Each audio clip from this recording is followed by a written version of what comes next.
মানব ইতিহাসের প্রতিটা যুদ্ধ একই জায়গা থেকে শুরু হয়েছে। না, বন্দুক থেকে নয়, বোমা থেকেও নয়। যুদ্ধ শুরু হয় মানুষের মনের ভেতর থেকে। আমরা সাধারণত যুদ্ধকে ব্যাখ্যা করি রাজনীতি, সীমান্ত বা সম্পদের মাধ্যমে, কিন্তু এর নিচে লুকিয়ে থাকে আরো গভীর কিছু, সাইকোলজি। যুদ্ধকে বোঝার জন্য আমাদের বুঝতে হবে সেই হিডেন সাইকোলজিক্যাল ফোর্সগুলোকে, যেগুলো সাধারণ মানুষকে একসময় শত্রুতে পরিণত করে। প্রথম সাইকোলজিক্যাল ট্রিগারটা হলো উই ভার্সেস দ্যাম, অর্থাৎ গোষ্ঠী পরিচয়। মানুষ স্বাভাবিকভাবে পৃথিবীকে দুই ভাগে ভাগ করে ফেলে, একদিকে আমরা, অন্যদিকে তারা। যখন মানুষ কোনো জাতি, ধর্ম বা মতাদর্শের সাথে গভীরভাবে নিজেদের পরিচয় যুক্ত করে, তখন অন্য গোষ্ঠীকে তারা হুমকি হিসেবে দেখতে শুরু করে। এবং যখন পরিচয় হুমকির মুখে পড়ে, তখন সংঘাতকে ন্যায্য মনে হতে শুরু করে। দ্বিতীয় ফোর্সটা হলো ভয়। ইন্টারেস্টিং বিষয় হলো, অনেক যুদ্ধ শুরু হয় আক্রমণের পরে নয়, বরং আক্রমণের ভয়ে।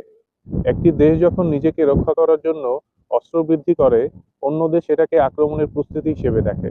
এভাবে ভয় একে অপরকে আরো ভয় দেখাতে থাকে এবং ধীরে ধীরে যুদ্ধের সম্ভাবনা বাড়তে থাকে।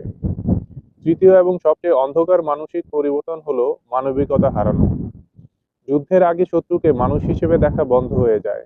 তাদের বলা হয় দানব, পশু অথবা অমানুষ। এই মুহূর্তেই সহানুভূতি হারিয়ে যায়। আর সহানুভূতি হারালে সহিংসতা সহজ হয়ে যায়। কখনো কখনো যুদ্ধকে প্রভাবিত করে লিডারদের মনস্তত্ত্ব।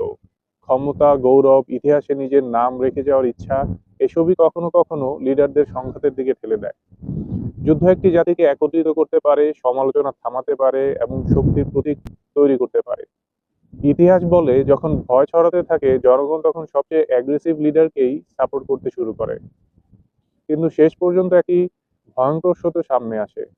যুদ্ধের সাইকোলজি শুধু সরকার বা সেনাবাহিনীর মধ্যে সীমাবদ্ধ নয়, এটি মানব প্রকৃতির মধ্যেই কোথাও লুকিয়ে আছে।